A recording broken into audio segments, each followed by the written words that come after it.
নমস্কার, আমি লাবণী। আপনাদের যখনই কিছু মন পছন্দ খাবার খেতে ইচ্ছা করবে, ইউটিউবে গিয়ে সার্চ করুন লাবণী কিচেন আর সাবস্ক্রাইব করুন আমার চ্যানেল এবং আমার সমস্ত রান্নার আপডেট সবার আগে পেতে বেল নোটিফিকেশনটা অন করুন। আজকের রেসিপিটা হলো ইলিশ ভাপা রেসিপি।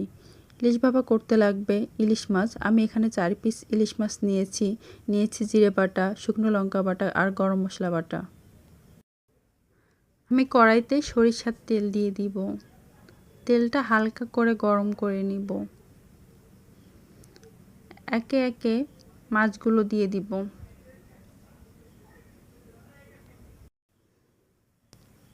আমি এখানে 1 চামচ জিরে বাটা দিয়ে দিব, 1 চামচ শুকনো লঙ্কা বাটা আর 1/2 চামচ গরম মশলা বাটা।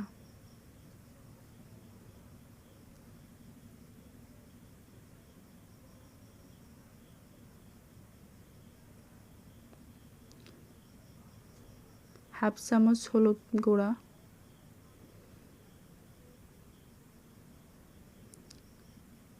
আর 1/2 চামচ লবণ।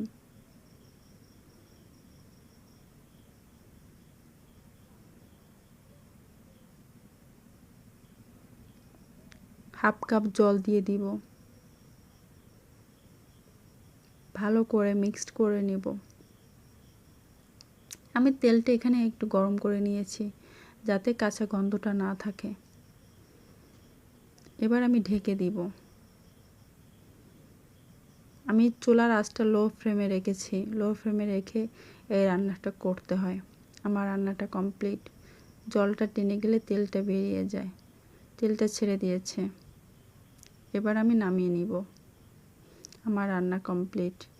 ভালো থাকুন, সুস্থ থাকুন।